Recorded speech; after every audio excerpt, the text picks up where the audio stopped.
Hello everyone, and welcome back to another video of Pokemon Black and White. In the last video, we completed the first set of the Battle Subway single line chain, battles 1 through 7, and in this video, we're just going to be continuing on with the Battle Subway single line chain with the second set, battles 8 through 14. Now, before I begin the second set, I'm actually going to change my held item on Garchomp. I'm going to give it the Person Berry this time instead of the Yachi Berry. The reason why is because in the last video, I've noticed that Garchomp kept hitting itself in confusion after it used Outrage, and I really don't want that to happen in my future battles in the Battle Subway, as that can be really annoying. And plus, the Mons that you battle early on are not that good, and most of them are not even fully evolved, especially in the Battle Subway single line train, which is what I'm battling right now. So, for the time being, I'm going to give it the Person Berry. When I do the Battle Subway Super Single Line Chain, I'll switch back to the Yachi Berry until I've accumulated enough BP to buy items like the Choice Scarf or the Life Orb. So yeah, this is battle number 8 of the Battle Subway Single Line Chain, or the first battle of the second set.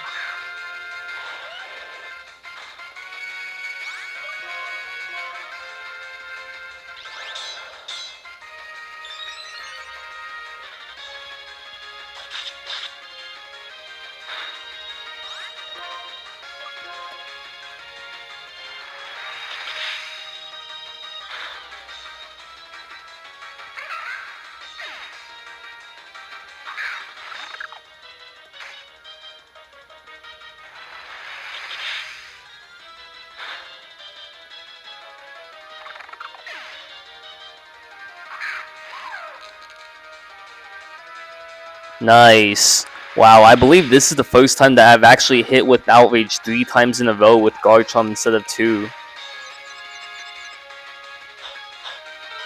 See, this is exactly what I'm talking about.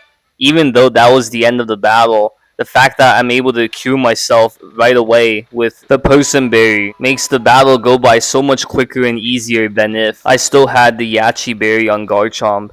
Especially since all of the Pokemon that I'm battling so far, most of them aren't even Ice-type Pokemon, and the ones that do get outsped by Garchomp and get knocked down one-shot easily with Outrage.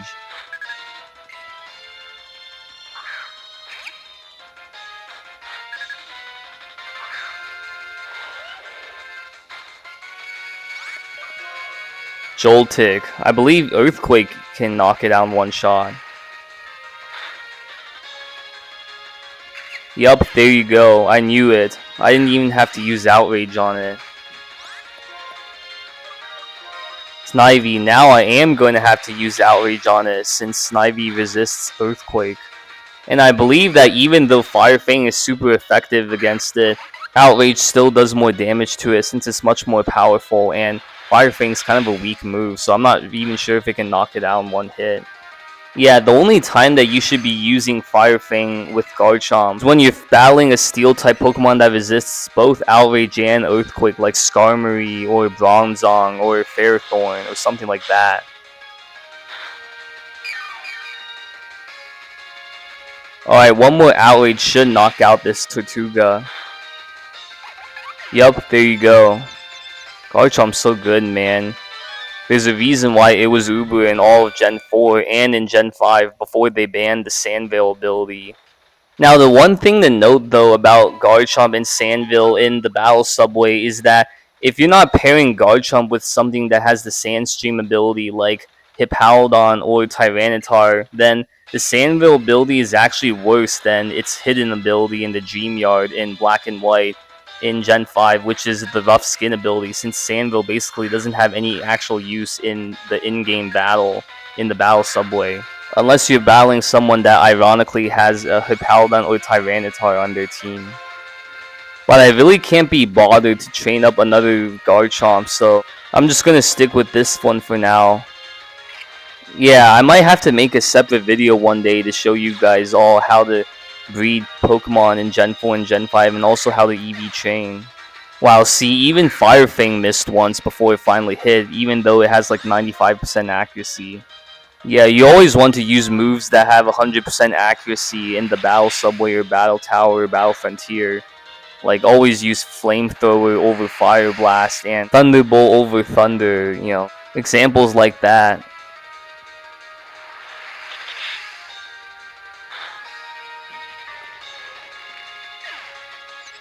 See, I'm confused now, and up, there you go. See, Berry snaps it out of confusion. See, this is why the Berry is so much better than the Yachi Berry early on, especially when you're just trying to farm DP, like I'm trying to do right now, in order to get better held items for my team in the Battle Subway. Well, actually, to be fair, you do need to beat the single line chain first before you can unlock the super single line chain, but after I'm done playing this, and when I go off screen to replay the single line chain again, I'm definitely going to keep sticking with the Berry over the Yachi Berry on Garchomp.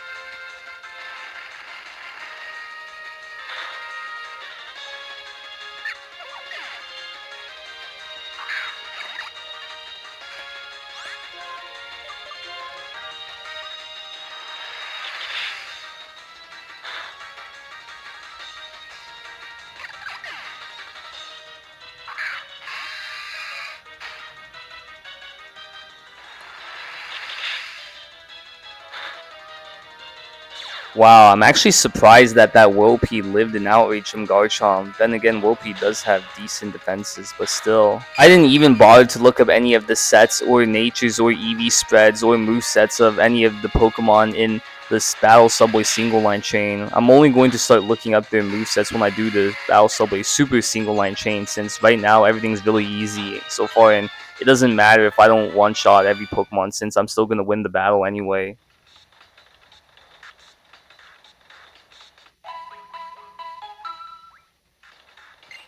Alright, battle number 5 of this second set. Let's go.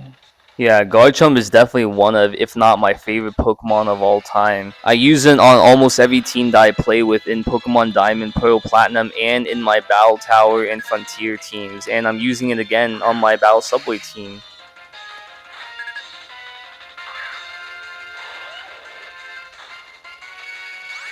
Yeah, Garchomp is definitely one of, if not the best, like non-legendary Pokemon in the entire Pokemon game. Especially in Gen 4 and Gen 5, although I think they did nerf it a little bit in Gen 6, as well as all of the other dragons, by introducing the Fairy type, which basically is not only super effective against Dragon, but also is immune to Dragon, so Outrage doesn't even work on Fairy type Pokemon. But luckily, since I'm still playing Gen 5, Outrage is still a beast. Yeah, the only other dragon that I'd recommend, at least in the single line, in super single line chain in the Gen 5 Battle Subway, if you're not going to use Garchomp, is Dragonite, since in Gen 5, Dragonite does get the hidden ability Multi-Scale, which allows it to have every attack that the opponent uses on it get halved whenever it's at full HP. So yeah, especially since in the Battle Subway and Battle Tower and Frontier in general, the AI doesn't really use moves like Stealth Rock or Spikes.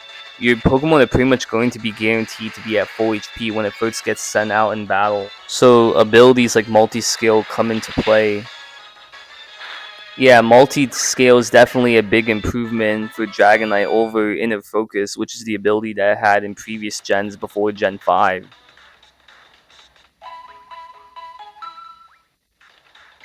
Alright, battle number 6.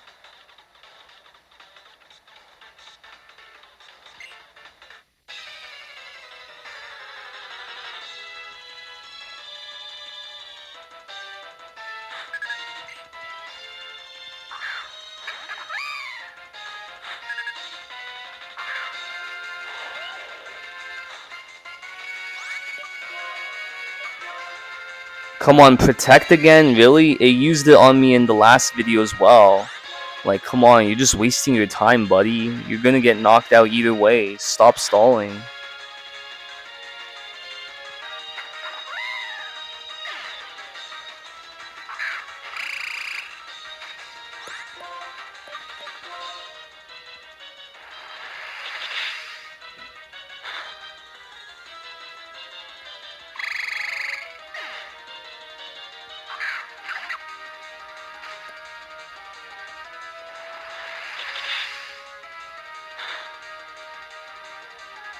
Alright, nice. Only one more trainer left to battle during this set, and then we'll finally be able to take on the third and final set of the single line chain and battle Subway Master Ingo.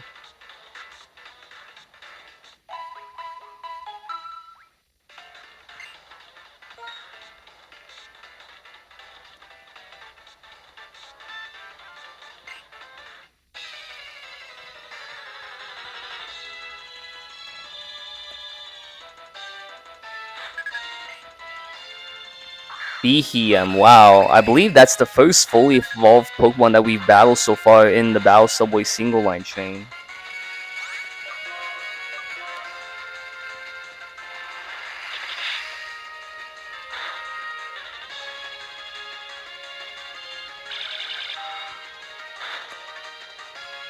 Oh wow, that Psychic actually did a lot of damage, like more than half, so I'm glad that I didn't get too greedy here and use Swords Dance on Garchomp, as otherwise that, if it got a critical hit, it would have knocked me out. And I already had to use up my Person Berry here, so, you know, the Battle Subway single line chain does get a little bit more difficult now that you're on this last battle in the second set. Since you're going up against fully evolved Pokemon now and they can all live a hit from you. Like both that Behem and this Jellicent were able to live an outrage from Garchomp.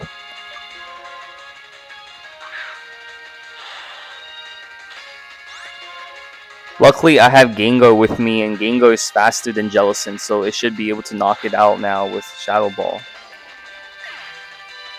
Oh wow, the last Pokemon that she's going to send out now is Liepard, so I'm going to switch out to Scissor so that I can take in whatever Dark-type move it decides to use against me. Just to play it safe, as I don't think Liepard can do anything against Scissor. Okay, one Bug Bite and we should be able to knock out this Liepard with Scissor.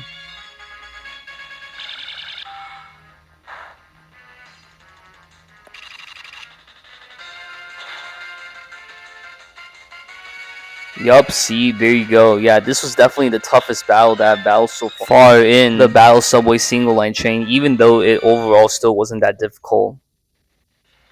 So yeah, there you go. All 7 trainers have been defeated, and this second set is now complete, and we only have one more set left in the single line chain before we can finally move on to the super single line chain in the Battle Subway.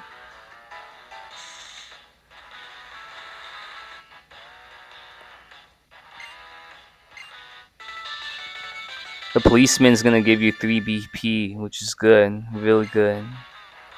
Alright guys, that's it for this part. In the next part, we'll finally be able to finish the Battle Subway single line chain, so stay tuned for more.